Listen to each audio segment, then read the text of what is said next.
बिस्मिल्लाहिर्रहमानिर्रहीम। अस्सलाम वालेकुम students, welcome to science class. This lecture is for grade 7 students. आज हम लोगों ने chapter number 2 transport in humans and plants पढ़ना है। सबसे पहले हम इस चैप्टर में एक मेन पढ़ लेते हैं point. The highway system of a city helps to move food, water, petrol, garbage and other goods.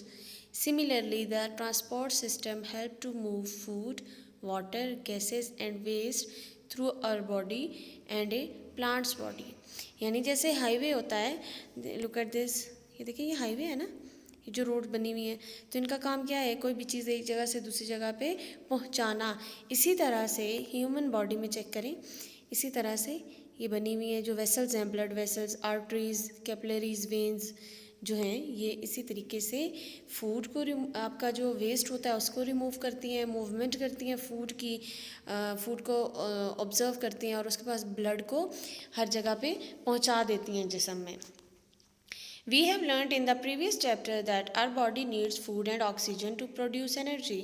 Waste are also produced in our body. How do materials move in our body?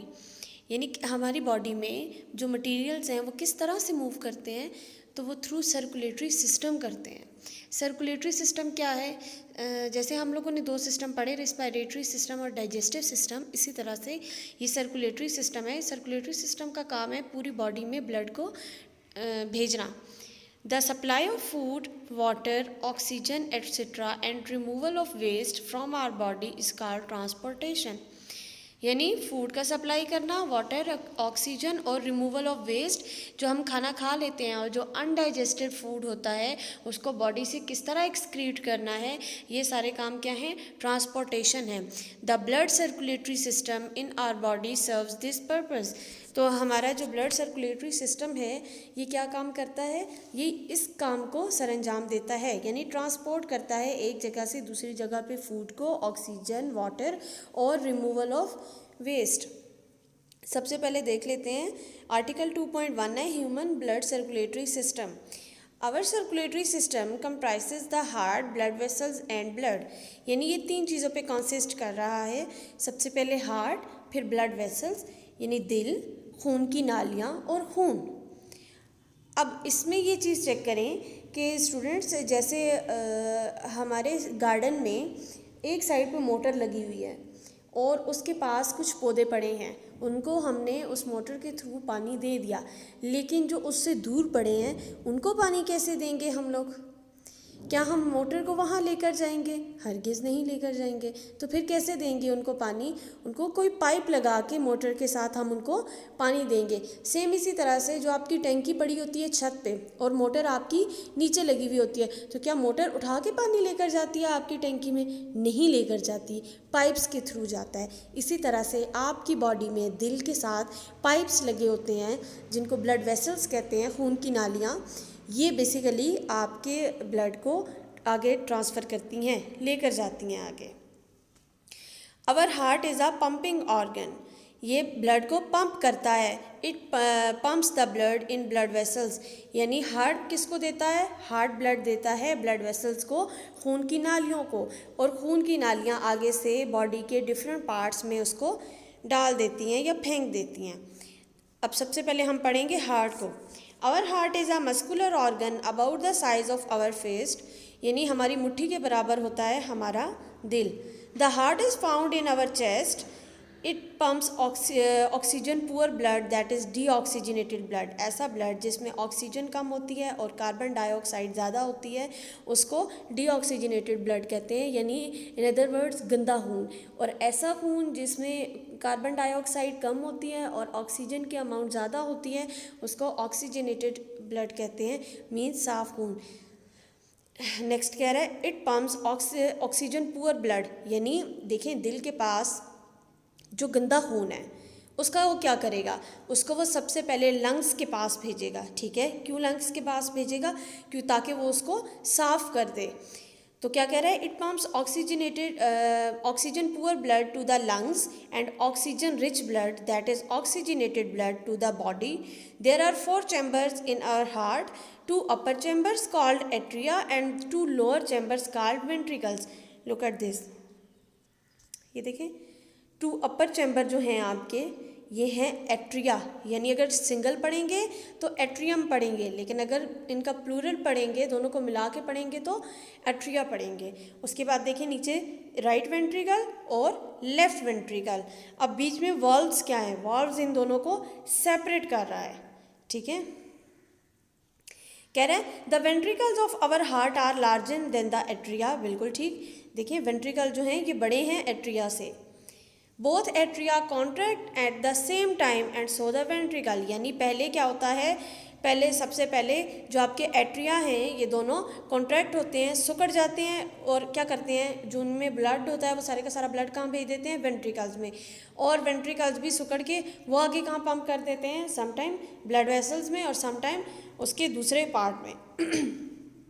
The blood passes from the atria into the ventricles, यानी blood कहाँ से कहाँ पास होता है, यानी ऊपर से नीचे आएगा ना, नीचे से ऊपर तो डेफिनेटली नहीं जा सकता, तो ऊपर क्या है, एट्रिया, तो एट्रिया से वेंट्रिकल में आ रहा है।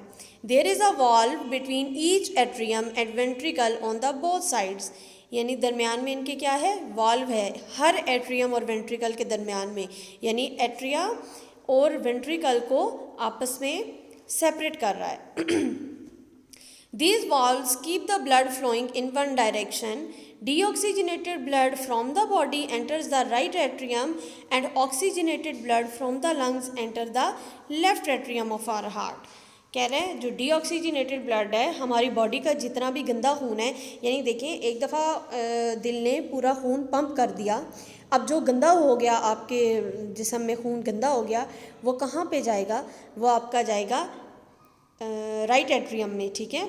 अब और जो आपका ऑक्सीजनेटेड ब्लड है, जो कि लंग्स ने साफ़ करके भेजा हुआ जो खून है, वो कहाँ पे जाएगा, वो आपका लेफ़्ट एट्रियम में जाएगा। ये बात मैंने आप लोग को पहले भी बताई थी कि साफ़ खून दिल की उल्टी साइड पे होता है और गंदा खून दिल की सीधी साइड पे होता है। The right ventricle push the blood to the lungs, अब जो साफ़ खून था उसने क्या कर देना है, बॉडी में कर देना है सारे का सारा पंप, और जो गंदा खून होगा उसको दोबारा से कहाँ भेज दिया जाएगा, लंग्स में। यानी एक अगर इसका एक इसकी समरी बनाई जाए तो वो ये है कि दिल के पास जो खून होता है, दिल उसको लेफ़्ट एट्रिया के थ्रू जो है, वो लेफ़्ट एट्रियम जो होता है उसके थ्रू पूरी बॉडी में पंप कर देता है, और जबकि जो गंदा खून होता है वो उसको साफ़ करके लंग्स पहले इसको भेजते हैं, और जो आपका साफ़ खून होता है फिर वो बॉडी के सारे पार्ट्स में चला जाता है। इसी तरह से ये आपका जो हार्ट का फंक्शन था ये कंप्लीट हो गया है। अब नेक्स्ट इसमें जो मेन इंपॉर्टेंट चीज़ आती है वो है ब्लड वेसल्स। ब्लड वेसल्स मतलब खून की नालियाँ। The blood travels through the body through blood vessels. The three types of blood vessels are arteries, capillaries and veins. 3 तरह की आपकी ब्लड वेसल्स होती हैं, आर्टरीज, कैपिलरीज और वेन्स। ब्लड किसके थ्रू ट्रैवल करता है, डेफिनेटली इन ब्लड वेसल्स के थ्रू ट्रैवल करता है। सबसे पहले हम पढ़ेंगे arteries. Arteries are the blood vessels that carry blood away from the heart. Arteries have thick and flexible walls. Most of the arteries carry oxygenated blood, ठीक है। आर्टरीज जो ज़्यादातर आर्टरीज हैं वो क्या कर रही हैं, किसको कैरी कर रही हैं, ऑक्सीजनेटेड ब्लड को, यानी ऑक्सीजन रिच ब्लड को, साफ खून को। But pulmonary arteries carry deoxygenated blood to the lungs, यानी पल्मोनरी आर्टरी क्या काम कर रही हैं, वो डीऑक्सीजनेटेड ब्लड लेकर जा रही है, कहाँ पे लेकर जा रही है, आपके लंग्स तक पहुँचा रही है कि इसको साफ कर दो। Arteries divide many times to form smaller tubes called capillaries, यानी आर्टरीज को अगर मज़ीद डिवाइड कर दिया जाए तो वो कैपिलरीज बन जाती हैं। Capillaries are the smallest blood vessels in the body, यानी सबसे छोटी जो आपकी ब्लड वेसल है वो कैपिलरीज हैं। There are so small that red blood cell flow through them 1 cell at a time, यानी जो आपके रेड ब्लड सेल हैं वो इकट्ठे नहीं गुजर सकते, एक टाइम पे एक जो सेल है वो पास हो सकता है। Food and oxygen from the blood of capillaries diffuse into the cell. Waste materials and carbon dioxide from the cells diffuse into the blood of capillaries. Capillaries again join to form the larger blood vessels called veins. यानी capillaries आगे जाके क्या हो जाती हैं, join हो जाती हैं, और ज्वाइन होके क्या बना देती हैं, वेन्स बना देती हैं। सबसे बड़ी कैपिलरीज है, आर्टरीज हैं, आर्टरीज से छोटी वेन्स, और सबसे छोटी कैपिलरीज हैं। अब आप वेन्स को देख लें। Veins are the blood vessels that bring blood back to the heart, यानी वेन्स का काम क्या है कि ये पूरी बॉडी से जो है वो ब्लड लेकर आके दिल को देती हैं। Most of the veins bring deoxygenated blood back to the heart, यानी ज़्यादातर जो हैं आपकी वेन्स वो डीऑक्सीजनेटेड ब्लड लेकर आती हैं, ऑक्सीजन पुअर ब्लड यानी जिसमें कार्बन डाइऑक्साइड ज़्यादा होगी, इन अदर वर्ड्स गंदा खून वापस लेकर आती हैं बॉडी के पार्ट्स से। लेकिन एक आर्टरी ऐसी है जो कि साफ खून लेकर आती है और उसका नाम है पल्मनरी वेन। एक वेन ऐसी है, ठीक है। Pulmonary vein bring oxygenated blood from the lungs to the heart, यानी ये बिल्कुल उल्ट है किसके, आर्टरीज़ के। आर्टरीज मोस्टली आर्टरीज़ जो हैं वो सारी ऑक्सीजनेटेड ब्लड लेकर आती हैं और एक ऐसी है जो कि गंदा खून लेकर जाती है। कहाँ पे लेकर जाती है, लंग्स तक लेकर जाती है। और यहाँ पे वेन्स में सारी गंदा खून लेकर आती है दिल से, लेकिन एक ऐसी है जो कि लंग्स से लेकर खून दिल तक पहुँचाती है, वो साफ़ खून होता है। डेफिनेटली लंग्स उसको खून को साफ़ कर देते हैं। तो वो आपकी कौन सी वेन है, वो है पल्मनरी वेन, राइट। इस तरह से आपकी ब्लड वेसल्स ख़त्म हो जाती हैं। अब आगे ये आपने खुद पढ़ना है कि diet affect our circulatory system, यानी आपकी डाइट कैसी होनी चाहिए और ये क्या क्या अफेक्ट होते हैं इसके। इसमें मज़ीद दो चीज़ें आ जाती हैं, एक है हार्ट अटैक और एक है हाई ब्लड प्रेशर। ये दो बीमारियां जो हैं ये आप खुद पढ़ोगे, डायबिटीज़ भी है, ठीक है, ये आप खुद पढ़ेंगे। नेक्स्ट में मैं आपको नेक्स्ट जो आ जाती हैं डिजीज़ उनके बारे में बताऊंगी, ठीक है स्टूडेंट्स। इसको बार बार पढ़िएगा, जो चीज़ समझ ना आए वो काइंडली आके मुझसे पूछिएगा और मैं लेक्चर के दौरान जो भी मैंने पढ़ाया है ये जब आप लोग आएंगे तो मैं आपसे सुनूंगी। थैंक यू सो मच, अल्लाह हाफिज़।